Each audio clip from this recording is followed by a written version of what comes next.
స్వామి శరణమయ్యప్ప అందరికీ నమస్కారం. వెల్కమ్ టు న్యూస్ అఖండ. నేను మీ కస్తూరి శ్రీధర్.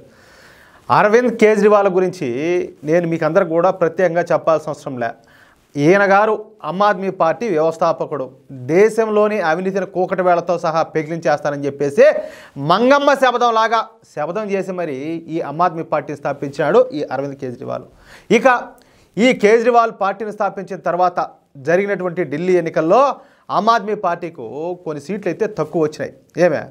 అప్పట్లో కాంగ్రెస్ అవినీతికి వ్యతిరేకంగా పోరాటం చేస్తానని చెప్పేసి ప్రగల్భాలు పలికినటువంటి ఈ అరవింద్ కేజ్రీవాల్ ఢిల్లీ అసెంబ్లీ ఎన్నికలు జరిగిన వెంటనే అంటే చెప్పిన మాటలు ఈ సుద్దపూస కబుర్లన్నీ కూడా మర్చిపోయి ఈ అవినీతి కాంగ్రెస్ పార్టీతో జత కలిసి ప్రభుత్వాన్ని అయితే ఏర్పాటు చేశాడు. చూడండి, అంటే అన్ని రోజులు ఈయన చెప్పిన మాటలో ఈయన ఆడిన ఆటలో అన్నీ కూడా వదిలేసి అధికారం కోసం కాంగ్రెస్తో కలిసిపోయినాడు. ఇక ఆ తర్వాత జరిగిన విషయాలన్నీ కూడా మీకు తెలిసినట్టే.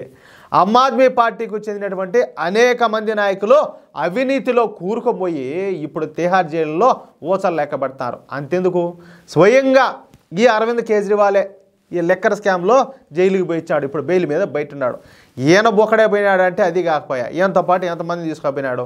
అదంతా అటపాచి మన తెలంగాణలో మన కేసీఆర్ గారి కూతురైనటువంటి ఈ కల్వకుంట్ల కవిత గారిని కూడా ఈ ఢిల్లీ లెక్కర్ స్కామ్లో జైలుకి తీసుకుపోయినాడు ఈయన గారు. ఈయన వల్లనే కదా ఆమె కూడా పోయించింది.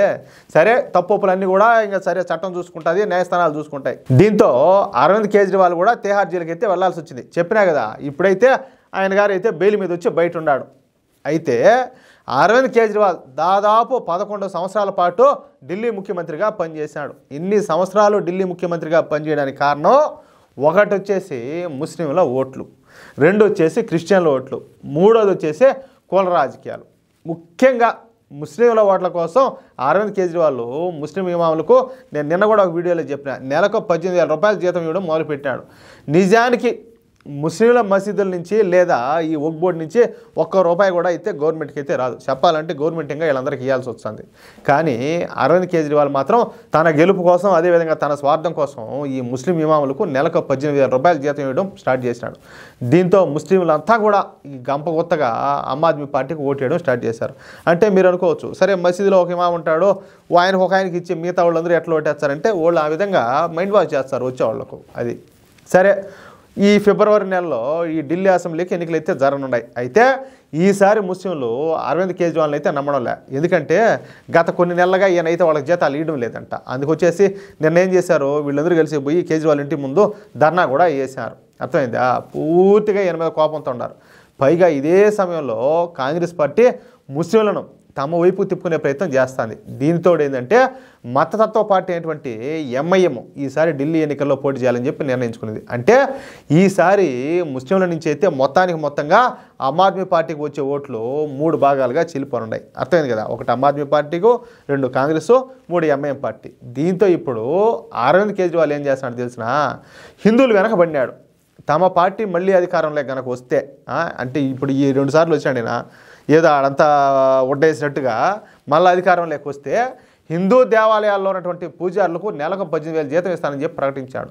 ముందు ఈ మసీదులో ఉండే ఇమాములకు, చర్చిలో ఉండే పాస్టర్లకు వాళ్ళకు ప్రకటించాడు కదా, అప్పుడు పూజారులు గుర్తురాలా? పైగా ఏంది, ఉండే ఆదాయం గవర్నమెంటే తీసుకుంటా ఉండే, అప్పుడు గుర్తురాలేదా అనిలే.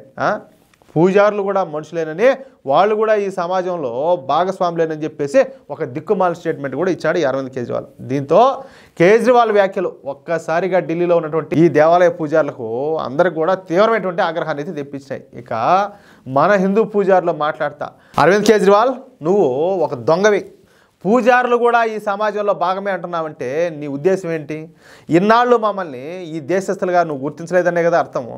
నీ నక్కజిత్తులు మారిన నాటకాలకు మేమైతే పడిపోయి నీ కెట్టి పరిస్థితుల్లో కూడా ఓటేము. ఎవరెవరికో నెలకు 18,000 రూపాయల జీతాలు ఇచ్చినావు, కానీ మేము ఆ విధంగా అడుగు తినే పరిస్థితులు అయితే లేవు. నువ్వు ఒక ధర్మద్రోహివి, నీకు సనాతన ధర్మం మీద అసలు గౌరవమే లేదు, నువ్వు సనాతన ధర్మానికి నువ్వు వ్యతిరేకివి. మాకు తినడానికి తిండి లేకపోయినా సరే నీకు మాత్రం ఎట్టి పరిస్థితుల్లో ఓటేం.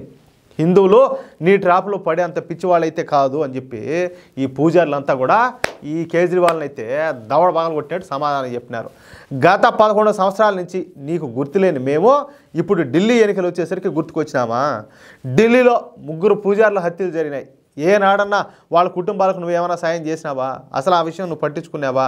అందుకే చెప్తున్నావు, నువ్వు ఏం చేసినా సరే నీకు మాత్రం ఎట్టి పరిస్థితుల్లో కూడా ఓటేసేది లేదంటూ ఈ ఢిల్లీలో ఉన్నటువంటి మన పూజారులు అరవింద్ కేజ్రీవాల్ను ఏమిలే మూతి పనులు రాలిపోయేటట్టు మంచిగా సమాధానం చెప్పినారు. మరొకసారి ఈ కేజ్రీవాల్ హిందువుల గురించి మాట్లాడాలంటే భయం కలిగేటట్టు మంచి భయంకరమైన స్ట్రోక్ ఇచ్చారు. లేకపోతే తమాషానా, లేకపోతే ఏంది? లేకపోతే హిందువులు ఏమన్నా అంత ఎరు పుష్పాలు మారి కనపడతారా? ఎప్పుడు పడితే అప్పుడు ఇష్ట ప్రకారం వాడుకుందాం అనుకునేదానికి ఏంది ఇదే కేజ్రీవాల్ తన ఇంట్లో 12 బాత్రూమ్లను, అంటే మరుగుదొడ్లు ఉంటాయి కదా, టాయిలెట్స్, వాటిని 12 కలిపి 1,44,00,000 పెట్టి బంగారు పోత వేయించి కట్టించుకునే అంట. ఈయన మళ్ళీ ఏంది, గతంలో ఒక గవర్నమెంట్ ఎంప్లాయీగా ఉన్నాడు, చాలా సాదాసీదాగా ఉన్నాడు అనమాట, ఒక మధ్యతరగతి కుటుంబం నుంచి వచ్చిన వ్యక్తి. అలాంటిదే ఇప్పుడు ఆయన ఇంట్లో బాత్రూములకు బంగారు పోత అంట. ఇంక దాన్ని బట్టి మీరు అర్థం చేసుకోండి ఆయన ఏ పరిస్థితుల్లో ఉన్నాడో, ఎంత అవినీతి చేసి ప్రజల సొమ్ముని ఎంతగా పందికుక్కలాగా తిన్నాడో. దీన్ని బట్టి మీరు అర్థం చేసుకోవచ్చు. అంటే అధికారం కోసం వీళ్ళు ఎంత నీచానికైనా కూడా దిగజారిపోతారు, దాంట్లో మాత్రం డౌటే లేదు. ఇప్పటికైనా మనం తెలుసుకోకుండా ఇలాంటి వాళ్ళ కనుక మనం కానీ అధికారం కానీ అప్పగించామనుకో, ఏలే చెప్పాలంటే మన పాలిట మనమే భస్మాసురులం, మనల్ని మనమే మోసం చేసుకున్నట్టు, మనల్ని మనమే నాశనం చేసుకున్నట్టు. అర్థమైందా? స్వామి, నేను చెప్పింది కనుక మీకు కరెక్టే అనిపిస్తే ఈ న్యూస్ నలుగురికి షేర్ చేయండి. అదేవిధంగా ఐపమాలలో ఉన్న కొన్ని ఏంటంటే చెప్పక తప్పదు, అన్నిటికీ అయ్యప్ప స్వామి దిక్కు. ఎందుకంటే నేను పనిచేస్తాను దేశం కోసం, ధర్మం కోసం. అది దయచేసి ఏ ఒక్కరు కూడా అపార్థం చేసుకోవద్దు. ఇంకొక విషయం ఏంటంటే, ఈ వీడియోకి సంబంధించి మీ యొక్క అమూల్యమైన అభిప్రాయాలు ప్రతి ఒక్కరు కూడా కామెంట్ రూపంలో తెలియజేయండి. అలాగే మన ఛానల్ నచ్చినట్లయితే ప్రతి ఒక్కరు కూడా సబ్స్క్రైబ్ చేసుకోండి. ఏ ఒక్కరు కూడా సబ్స్క్రైబ్ చేసుకోకుండా ఉండొద్దు. ప్లీజ్ సపోర్ట్ చేయండి. జై శ్రీరామ్.